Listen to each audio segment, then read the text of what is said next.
नमस्कार दोस्तों, voice with Kushwaha channel पर आपका स्वागत है। और आज की कहानी है गलतफहमी।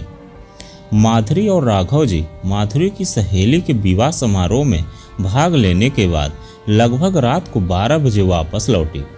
जिस घर में वह पेइंग गेस्ट की तरह रहती थी, उसके गेट के सामने अपने माता पिता को खड़े देख वह जोर से चौंक पड़ी, क्योंकि वे दोनों बिना किसी पूर्व सूचना के प्रयागराज से पटना आए थे। मम्मी पापा, आप दोनों ने आने की खबर क्यों नहीं दी? कार से उतरकर बहुत खुश नजर आ रही थी माधुरी। अपनी माँ अर्चना के गले लग गई। हमने सोचा इस बार अचानक पहुंचकर देखा जाए कि यहाँ तुम अकेली किस हाल में रह रही हो। अपने पिता नारायण की आवाज में नाराजगी और रूखेपन के भावों को पढ़कर माधुरी मन ही मन बेचैन हो उठी। मैं बहुत मजे में हूँ पापा। उनकी नाराजगी को नज़रअंदाज करते हुए माधुरी नारायण जी के गले लग गई। राघव जी इन दोनों से पहली बार मिल रहे थे। उन्होंने कार से बाहर आकर अपना परिचय खुद ही दिया। रात के करीब 12 बजे कहाँ आ रहे हैं आप दोनों? उनसे इस सवाल को पूछते हुए नारायण जी ने अपने होठों पर नकली मुस्कुराहट सजा ली। माधुरी जी की पक्की सहेली पिंकी का आज शादी थी। वह इसके ऑफिस में काम करती है। यह परेशान थी कि शादी से घर अकेली कैसे लौटेगी। मैंने इसकी परेशानी देखकर साथ चलने की जिम्मेदारी ले ली। अकेले लौटने का मन डर दूर हो गया। शादी में शामिल होने की खुशी बढ़ गई और मुझे अच्छा लगा। राघव जी ने सहज भाव से मुस्कुराते हुए जवाब दिया। अकेली लड़की के लिए रात को इतनी ज़्यादा देर तक घर से बाहर रहना ठीक नहीं होता बेटी। माधुरी को सलाह देते हुए नारायण जी की आवाज़ में कुछ सख्ती के भाव उभरे। माधुरी के कुछ बोलने से पहले राघव जी ने कहा, नारायण जी, देर रात के समय माधुरी को मैं कहीं अकेले आने जाने नहीं देता हूँ। इस मामले में आप दोनों को फिक्र करने की कोई ज़रूरत नहीं है। माँ बाप को जवान बेटी की चिंता होती ही है। आजकल किसी पर भरोसा करना ठीक नहीं है जनाब। अब मुझे इजाज़त दीजिए। Good night. कुछ रूखे से अंदाज में अपने मन की चिंता व्यक्त करने के बाद नारायण जी मुड़े और गेट की तरफ चलने को तैयार हो गए। नारायण जी, कल रविवार को आप डिनर हमारे घर कर रहे हैं। मैं बिल्कुल नहीं सुनूंगा। राघव जी ने दोस्ताना अंदाज में उनके कंधे पर हाथ रखकर उन्हें अपने घर आने का निमंत्रण दिया। ओके। बिना मुस्कुराए उन्होंने राघव जी का निमंत्रण स्वीकार किया। माधुरी ने असहज भाव से मुस्कुराते हुए उनसे विदा ली। Good night sir. मैं सुबह ठीक 8 बजे पहुंच जाऊंगी। Thank you and good night. Raghav ji ने उससे हाथ मिलाने के बाद अर्चना जी को हाथ जोड़कर नमस्ते किया और फिर कार में बैठ गए। उन्हें अपने घर पहुंचने में 10 मिनट लगे। अपनी पत्नी नेहा की नज़रों से वे अपने मन की बेचैनी छिपा नहीं पाए थे। नेहा की सवालिया नज़रों के जवाब में उन्होंने कहा, माधुरी के माता पिता प्रयागराज से आए हैं। उन्हें माधुरी का मेरे साथ इतनी देर से वापस लौटना अच्छा नहीं लगा। मुझे लग रहा है कि वे दोनों इस तरह के सवाल पूछ रहे थे तो ज़रूर परेशान करेंगे। उन्हें अपनी बेटी पर विश्वास करना चाहिए। नेहा ने अपनी राय जाहिर की। उसके पिता मुझे तेज गुस्से वाले इंसान लगे हैं। मुझे उनका विश्वास जीतने के लिए कुछ और देर उनके साथ रुकना चाहिए था। हम कल उन्हें घर बुला लेते हैं। मैंने दोनों को कल रात डिनर के लिए बुला लिया है। गुड। तुम सुबह पूजा और विमल को भी कल डिनर नहीं करने के लिए फ़ोन कर देना। ओके। कुछ देर बाद ऑस्ट्रेलिया में रह रहे अपने बेटे राहुल और बहू रानी से बात करके उनका मूड कुछ सही हुआ। वे दोनों अगले महीने घर आ रहे थे। यह खबर सुनकर वे खुशी से झूम उठे थे। कमर दर्द से परेशान नेहा नींद की गोली लेने के बाद जल्द ही सो गई थी। राघव जी माधुरी की फिक्र करते हुए कुछ देर तक करवटें बदलते रहे थे। सुबह 8 बजे से कुछ मिनट पहले माधुरी अपनी माँ अर्चना जी के साथ उनके घर पहुँच गई। राघव जी को इस कारण उसके साथ अकेले में बात करने का मौका नहीं मिला। वैसे उन्हें माँ बेटी सहज नजर नहीं आ रही थी। इस बात से उन्होंने अंदाजा लगाया कि बीती रात माधुरी के साथ उसके माता पिता ने उसे डांटने समझाने का काम जरूर किया होगा। उन तीनों को फिजियोथेरेपिस्ट के यहाँ से वापस लौटने में 1.5 घंटा लगा। तब तक राघव जी ने सबके लिए नाश्ता तैयार कर दिया था, लेकिन अर्चना ने सिर्फ चाय पी और अपने पति के पास जल्दी वापस लौटने के लिए माधुरी से बार बार आग्रह करने लगी। वह अपनी माँ के साथ जाने को उठ खड़ी हुई तो जरूर हो गई, पर उसके हाव भाव साफ बता रहे थे कि उसे अर्चना का यो शोर मचाना अच्छा नहीं लगा था। पिछली रात वह 3 बजे सो चुकी थी। उसके माता पिता ने कल उसे डांटते हुए कहा था, अपनी दौलत और मीठे व्यवहार के बल पर यह राघव तुम्हें गुमराह कर रहा है। बड़ी उम्र के ऐसे चालाक पुरुषों के जवान लड़कियों को अपने प्रेमजाल में फंसाने के किस्से किसने नहीं सुने हैं। तुम्हें इस इंसान से फौरन सारे संबंध तोड़ने होंगे, नहीं तो हम बोरिया बिस्तर बंधवा कर तुम्हें वापस प्रयागराज ले जाएंगे। नारायण जी ने उसे साफ साफ धमकी दे दी थी। माधुरी ने उन्हें समझाने की बहुत कोशिश की, पर वे दोनों कुछ सुनने को तैयार ही नहीं थे। तब धीरे धीरे उनका गुस्सा भी बढ़ता गया था। बिना सबूत और बिना मुझसे कुछ पूछे आप दोनों मुझे कैसे चरित्रहीन समझ सकते हैं। माधुरी जब अचानक गुस्से से फट पड़ी, तब कहीं जाकर उनके माता पिता ने अपना सुर बदला था। चल मान लिया कि तू भी ठीक है और यह राघव जी भी अच्छे इंसान हैं, पर दुनिया वालों की जबान तो कोई पकड़ नहीं सकता बेटी। हमारा समाज ऐसे बेमेल रिश्तों को न समझता है और न स्वीकारता है। तुझे अपनी बेकार की बदनामी से बचना चाहिए। उसे यूँ समझाते हुए जब अर्चना जी एकाएक रो पड़ी, तो माधुरी ने उन दोनों को किसी तरह की सफाई देना बंद कर दिया था। कल आप दोनों राघव सर और उनकी पत्नी से मिलकर उन्हें समझने की कोशिश तो करो। अगर बाद में भी आप दोनों के दिलों में उनके प्रति भरोसा नहीं बना तो आप जैसा कहेंगे मैं वैसा ही करूंगी। यह आखिरी बात कहकर माधुरी ने उन्हें गेस्ट रूम में सोने भेज दिया था। सुबह जागने के बाद माधुरी अपने माता पिता से ज़्यादा बातें नहीं हुई। बस दोनों पार्टियों के बीच तनाव भरी खामोशी लंबी खिंची थी। वे तीनों रात को 9 बजे के करीब राघव जी के घर पहुंचे। उन्होंने अपनी पत्नी के साथ साथ उनका परिचय प्रिया और कनिका नाम की 2 लड़कियों से भी कराया। ये दोनों पहली मंजिल पर रहने वाली हमारी किराएदार हैं।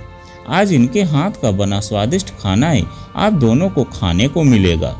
नेहा ने प्रिया और कनिका के हाथ प्यार से थामकर उनकी तारीफ की। प्रिया को नई जॉब मिल गई है, वह अगले महीने दिल्ली जा रही है। तब माधुरी यही मेरे साथ शिफ्ट होने का प्लान बनाया है। यह सूचना देकर कनिका ने माधुरी को गले से लगा लिया था। इस खबर को सुनने के बाद नारायण जी के आंखों में पैदा हुई चिढ़ और नाराजगी के भावों को राघव जी ने साफ पढ़ा।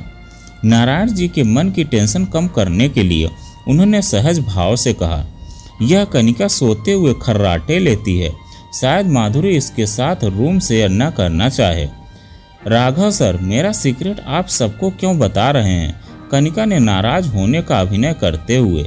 जब किसी छोटे बच्चे की तरह जमीन पर पांव पटके तो नारायण जी को छोड़कर सभी जोर से हंस पड़े थे। नारायण जी ने शुष्क स्वर में कनिका को बताया, तुम्हें नई रूममेट ढूंढनी पड़ेगी, क्योंकि माधुरी तो बहुत जल्दी वापस प्रयागराज जा रही है। अरे, प्रयागराज जाने का फैसला तुमने कब किया माधुरी? कनिका ने हैरान होकर माधुरी से सवाल किया। पापा के इस फैसले की मुझे भी कोई जानकारी नहीं है, माधुरी ने थके से स्वर में उसे बताया और नेहा जी का हाथ पकड़कर रसोई की तरफ चल पड़ी। अंकल, आप माधुरी को प्रयागराज क्यों ले जा रहे हैं? क्या वहाँ उसे यहाँ जैसी अच्छी नौकरी मिलेगी? नारायण जी के बगल में सोफे पर बैठती हुई कनिका ने सवाल पूछा। वह घर से दूर रहती है, इसलिए उसका रिश्ता कहीं पक्का करने में हमें दिक्कत आ रही है। वह जॉब करेगी या नहीं, यह फैसला अब उसकी भावी ससुराल वाले करेंगे। नारायण जी अभी भी नाराज नजर आ रहे थे। यह क्या बात हुई अंकल? माधुरी को तो बड़ी जल्दी प्रमोशन मिलने वाला है। शादी करने के लिए उसकी इतनी अच्छी जॉब छुड़ाना गलत होगा। कनिका को उनकी बात पसंद नहीं आई थी। अंकल, माधुरी ने बहुत मेहनत करके खुद को काबिल बनाया है। वह शादी के बाद जॉब करे या ना करे, यह फैसला उसी का होना चाहिए। आपको उसका रिश्ता उस घर में पक्का करना ही नहीं चाहिए जो ज़बरदस्ती उसे घर बिठाए की बात करे। नारायण जी के सामने बैठती हुई प्रिया ने अपनी राय व्यक्त की थी। बहुत जल्दी ही नारायण जी ने खुद को इन दोनों लड़कियों के साथ बहस में उलझा हुआ पाया। दुनिया की ऊंच नीच समझाते हुए वे लड़कियों के लिए करियर से ज़्यादा शादी को महत्वपूर्ण बता रहे थे। उन्हें प्रिया और कनिका से यूं बहस करने में मजा आ रहा है, यह इस बात से जाहिर था कि घंटे भर का वक्त गुजर जाने का उन्हें बिल्कुल पता नहीं चला। उन दोनों के साथ बातों में उलझे रहने का एक कारण यह भी था कि उनका मन एक तरफ चुपचाप बैठे राघव जी से बात करने का बिल्कुल नहीं कर रहा था। अर्चना बहुत देर पहले रसोई में चली गई थी। वहां अपनी बेटी माधुरी को नेहा का कुशलता से काम में हाथ बटाते देखकर उन्हें यह समझ आ गया कि वह अक्सर ऐसा कहती रहती थी। माधुरी को अच्छी तरह मालूम था कि वहां कौन सी चीज कहाँ रखी हुई थी। उन्हें अपनी बेटी का नेहा के साथ हंसना बोलना अच्छा नहीं लग रहा था। माधुरी, प्रिया और कनिका को इन लोगों ने अपने मीठे व्यवहार और दौलत की चमक दमक से फंसा लिया है। यह विचार बार बार उनके मन में उठकर उनकी चिंता बढ़ाए जा रहा था। किसी अनहोनी की आशंका से उनका मन बार बार कांप उठता था। जब नेहा जी ने उनके साथ हंसने बोलने की कोशिश शुरू की तो और ज़्यादा चिढ़कर अर्चना ड्राइंग रूम में वापस लौट आई। वे अपने पति की बगल में बैठी ही थी कि किसी के द्वारा बाहर से बजाई गई घंटी की आवाज़ घर में गूंज उठी। कुछ देर बाद राघव जी एक युवती के साथ वापस लौटे और नारायण व अर्चना से उसका परिचय कराया। यह मेरी बेटी पूजा है। आप दोनों से मिलाने के लिए मैंने इसे खास तौर पर बुलाया है। क्या अकेली आई हो? पूजा के माथे पर लगे सिंदूर को देखकर अर्चना ने उसके नमस्ते का जवाब देने के बाद सवाल पूछा। नहीं, विमल साथ आए हैं, वे कार पार्क कर रहे हैं। माधुरी तो बिल्कुल आपकी शक्ल सूरत पर गई है आंटी।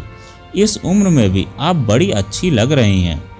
पूजा के मुंह से अपनी तारीफ सुनकर अर्चना तो खुश हुई, पर नारायण जी को उसका अपनी पत्नी के साथ यूं खुल जाना पसंद नहीं आया था। नारायण जी, आप मेरे साथ पास के मार्केट तक चलिए। खाने के बाद मुंह मीठा करने के लिए रसमलाई ले आए। माधुरी ने बताया था कि आपको रसमलाई बहुत पसंद है।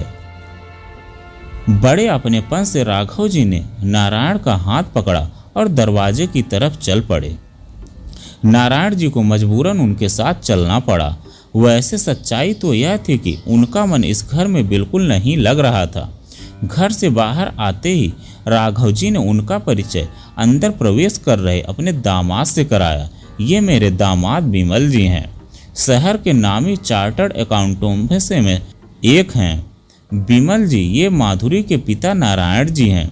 विमल का परिचय जानकर नारायण को तेज झटका लगा था। उसने अपने ससुर और नारायण के दोनों पैर छुए थे। उम्र में अपने से 8-10 साल छोटे विमल से अपने पांव छुआना उनको बहुत अजीब लगा। उन्होंने बुदबुदा कर विमल को आशीर्वाद सा दिया और बहुत बेचैनी महसूस करते हुए आगे बढ़ गए।